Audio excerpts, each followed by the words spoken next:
요즘 정치도 혼란스러운데 한국 경제에 대한 붕괴 조짐을 알리는 신호가 곳곳에서 나오고 있습니다. 앞에 편에서도 제가 이야기했듯이 성장 시대에 만들었던 경제 정책에 관한 패러다임을 성장이 정체된 시대에 그걸 다시 끌고 가는 것은 거의 불가능합니다. 이 시대에 맞게 경제 정책을 변화시켜야 되는데요. 그걸 갖다가 정부도 국민도 도외시하고 있습니다. 자, 성장이 정체되었다는 말 자체를 인정을 하지 않고요.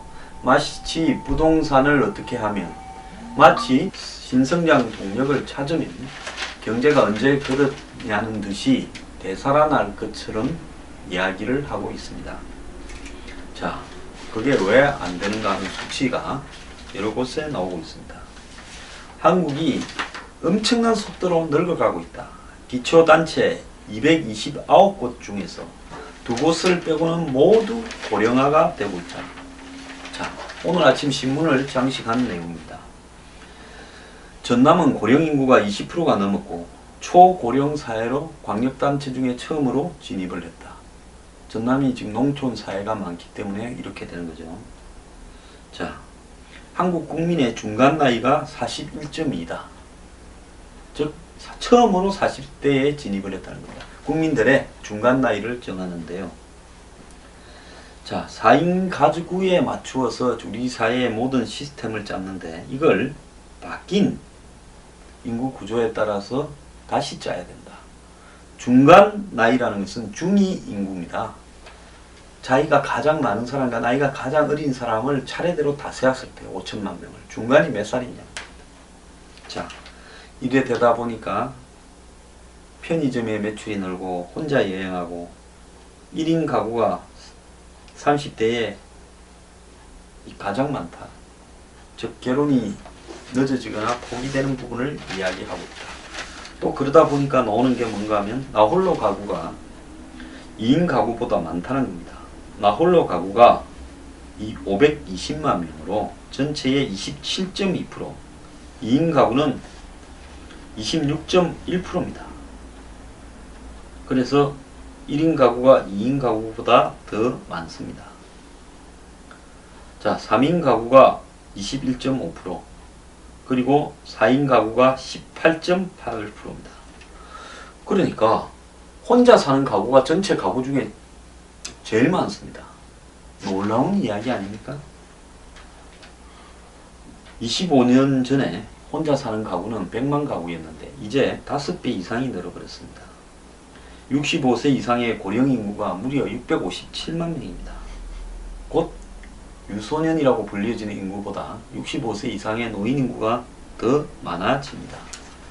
전체 가구 중에 혼자 사는 가구가 제일 많다. 이게 충격적이지 않습니까? 자, 이렇게 경제가 구조가 바뀌어가고 있고요. 경제 구조는 인구 구조가 정합니다. 자, 실버 파산이라고 해서 또 지금 많은 이야기들이 나오고 있습니다. 자, 50대 중산층의 평균 자산이 3억 1천만 원입니다. 2자녀 키우고 결혼시키면 2억이 날아가 버립니다.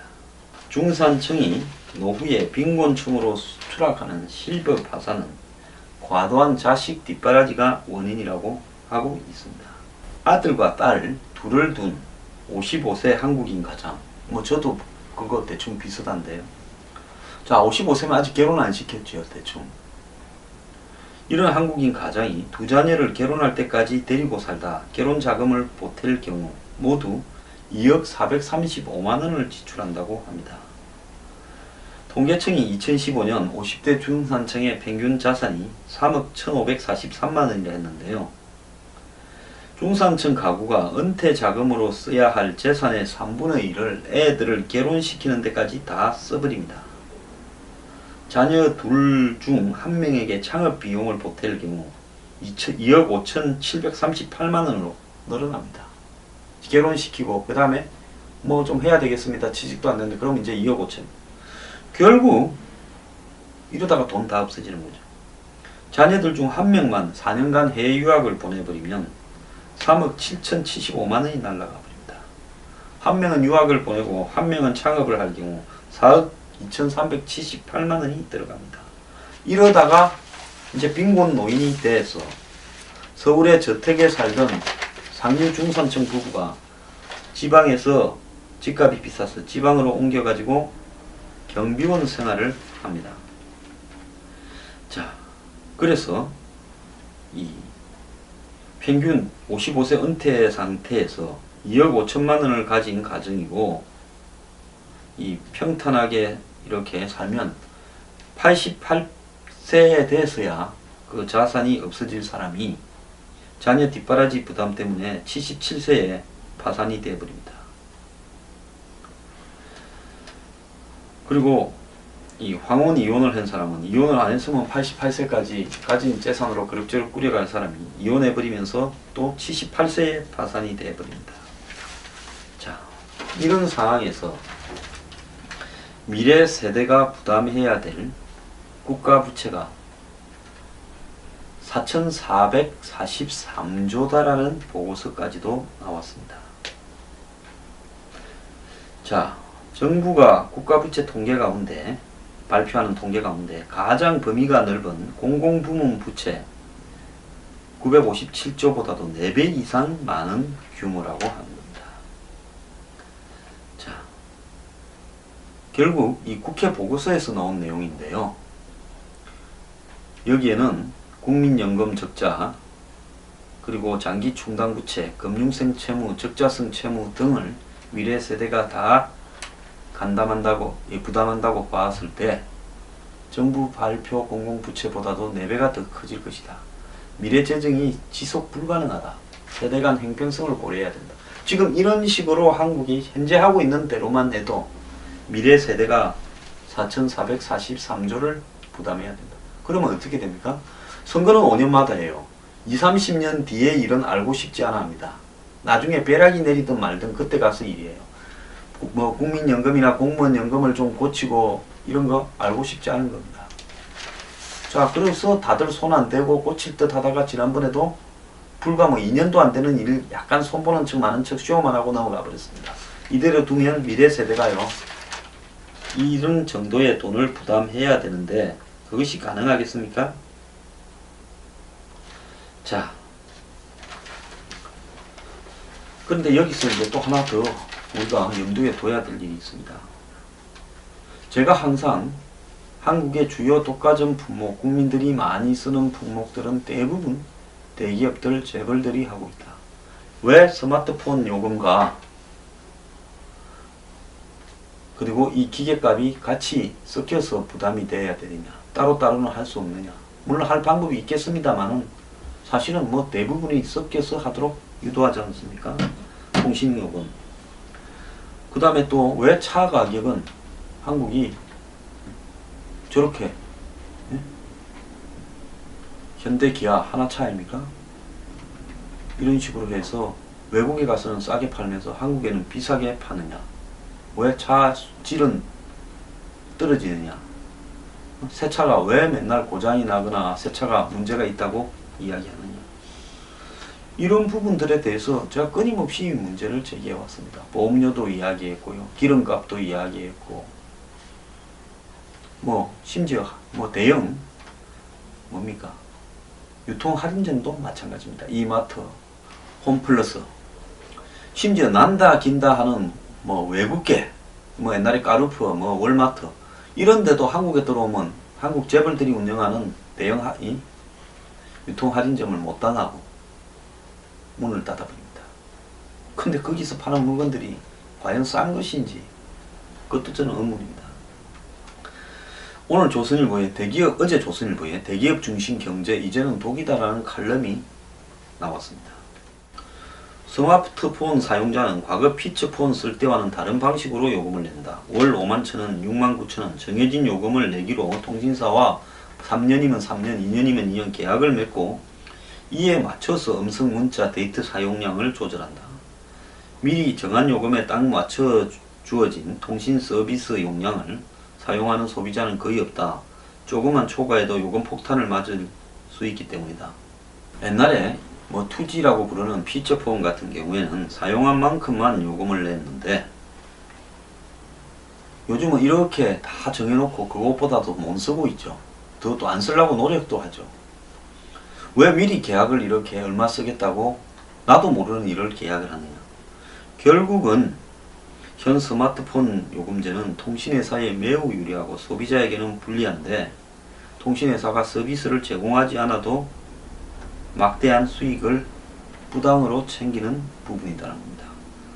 통신요금이 이렇게 바뀐 것은 미래창조과학부가 인가를 했기 때문에, 내가 맨날 하는 이야기 아니에요. 공정거래위원회는 뭐하고 왜 정부가 여기에 눈 감느냐. 심지어 단통법이라고 하는 단말기 관련 법이 결국 이런 걸 도우는데 일조한 거 아니냐고도 이야기를 했습니다. 통신사에 압도적으로 유리한, 그 다음에 이 스마트폰 기기 제작사에 압도적으로 유리한 행태입니다. 뭐 통신사가 기기 제작까지 다 하죠.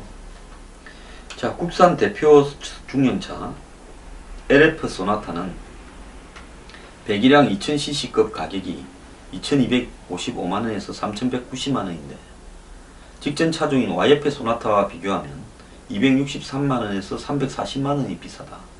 현대차는 소나타를 출시할 때마다 가격을 수백만원씩 올렸고, 그랜저나 제네시스도 마찬가지다. 차가 새 차 나올 때마다 한 5, 6년마다 새 거 한 번씩 나오는데 가격이 올라갑니다.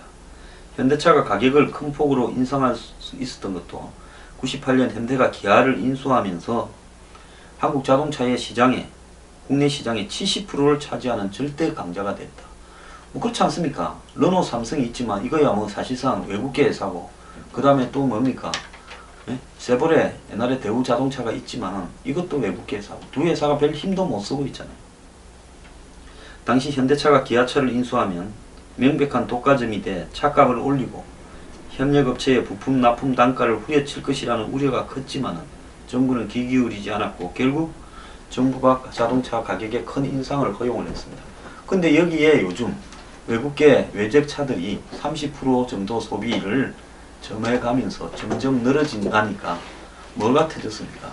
폭스바겐 배기가스 조작, 아우디 배기가스 조작이 터졌습니다. 자, 이걸로 외제차들이 또 폭탄을 맞아 버렸습니다. 외제차 판매 1위를 하던 폭스바겐, 아우디가 두 개 같은 회사입니까? 작살이 나서 팔 수 있는 차가 없어져 버렸습니다. 속인 부분 매우 잘못됐는데요.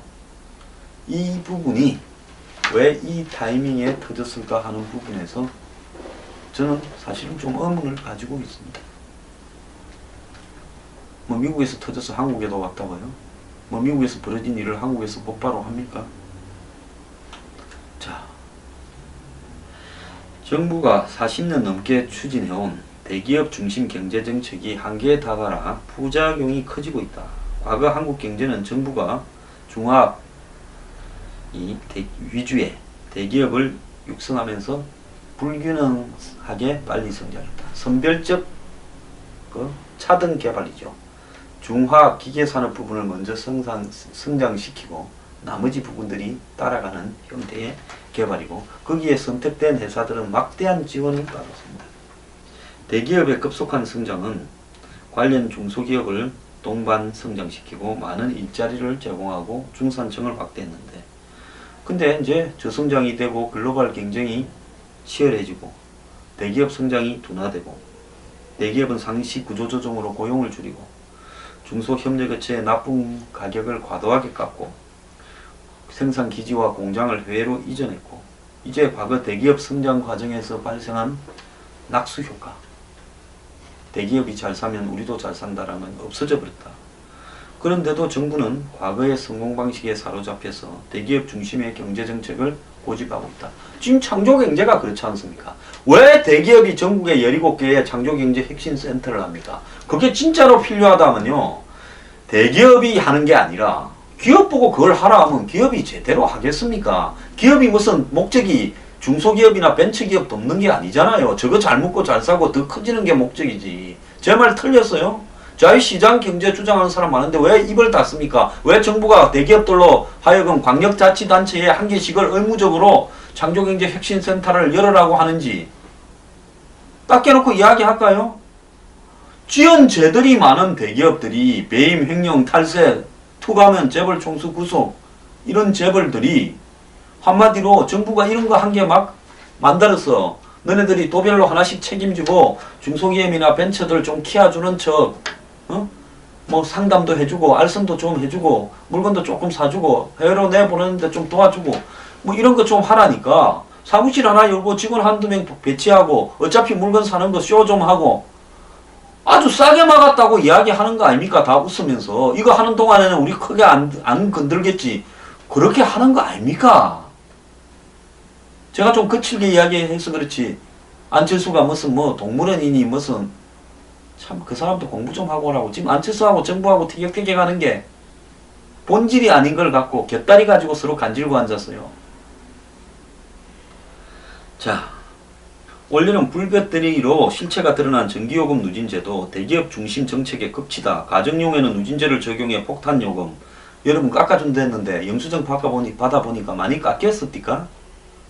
산업용에 대해서는 가정용보다 저렴한 요금을 받아왔고 폭스바겐 배출가스 조작 여기도 이야기 안 해요. 옥시 가스피 살균제 사망은 한국 대기업의 잘못으로 소비자가 치명적인 피해를 봐도 보상을 받을 수 없다는 구조적 문제를 확인시켰다. 대기업에 쏠린 경제정책은 대기업과 소비자, 대기업과 중소기업 양극화를 가져왔다. 그 결과 소비자는 가처분 소득이 줄고 내수경기는 장기 침체를 겪고 있다. 정부는 대기업의 심한 경제정책의 추를 소비자와 중소기업으로 옮겨야 된다. 한두 가지 소비자 보호책이나 중소기업 진출책으로 되는 게 아니다. 근본적으로 대기업 중심에 기울어진 정책을 바꿔야 경제가 살아난다. 조선일보 조선비즈 이야기입니다. 제가 평소에 하던 이야기하고 뭐가 다릅니까? 그 수구 꼴통 보수 사이트에서 저를 씹는 분들 들어보세요. 제가 좌파예요? 그러면 조선일보가 한겨레 신문입니까?